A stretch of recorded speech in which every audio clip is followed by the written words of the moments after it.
19वीं सदी की बात है, जब मौजूदा जाति व्यवस्था महिलाओं के प्रति बेहद दमनकारी थी और पुरुषों के अहम को हपा देने के लिए महिलाओं को भद्देपन का सामना करना पड़ता था।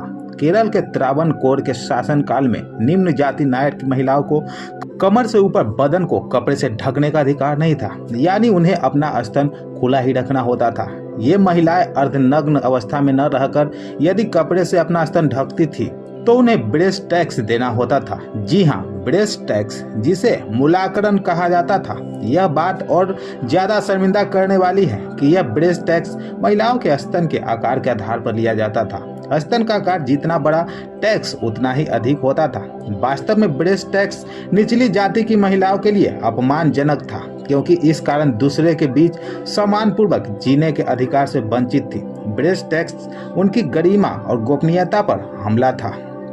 नंगेली और उसका पति एक छोटे से तटीय गांव चेरथला में रहते थे। वे खेतिहर मजदूर के रूप में काम करते थे और नारियल के पेड़ों से रस एकत्र करते थे। नंगेली दलित थी, सुझाव समुदाय से थी। उसने न केवल अपने लिए बल्कि सभी श्रमिक दलित महिलाओं के लिए आवाज उठाई। उनके विरोध ने उनके क्षेत्र में विद्रोह की चिंगारी जलाने में मदद की। नांगेली ने महसूस किया कि उनके समुदाय के साथ अन्याय हो रहा है। टैक्स के बोझ के कारण उनके पास दिन के अंत में खाने के लिए मुश्किल से मुट्ठी भर चावल का इंतजाम हो पाता था। आसपास की महिलाओं की स्थिति दिन प्रतिदिन दयनीय होती जा रही थी और नांगेली की अन्यायपूर्ण और अपमानजनक टैक्स के खिलाफ गुस्सा फूट पड़ा। पति से बात की और निर्णय लिया कि किसी न किसी को तो आवाज उठानी ही होगी। पति ने नांगेली की विरोध में साथ देने का फैसला किया और अगले ही दिन से नांगेली अपना स्तन ढकने लगी। नांगेली का यह कदम सामंतवादी समाज के पुरुषों को उनके मुंह पर करारे तमाचे जैसा था। बात आगे पहुंची और फिर नांगेली और उसके पति से ब्रेस्ट टैक्स की मांग की जाने लगी। 1 महीने बाद अधिकारी टैक्स लेने घर आ धमके। नांगेली का स्तन मापा गया।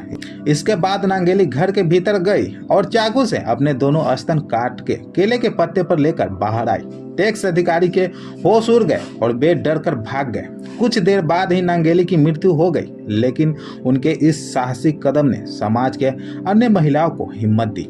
26 जुलाई 1859 को राजा के एक आदेश के जरिए महिलाओं के ऊपरी वस्त्र न पहनने के कानून को बदल दिया गया और इस तरह नांगेली के बलिदान से महिलाओं ने अपना हक छीनकर हासिल किया। अजीब लग सकता है, पर केरल जैसे प्रगतिशील माने जाने वाले राज्य में भी महिलाओं को अंग वस्त्र या ब्लाउज पहनने का हक पाने के लिए 50 साल से ज्यादा का सघन संघर्ष करना पड़ा।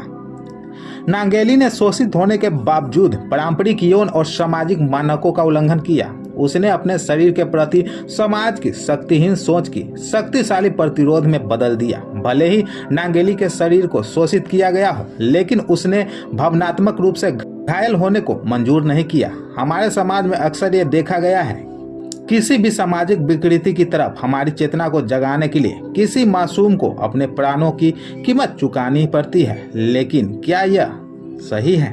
पुराने समय की बेबाक और नीडर महिलाओं के बलिदान का ही नतीजा है कि हम आज एक स्वतंत्र समाज में सांस ले रहे हैं।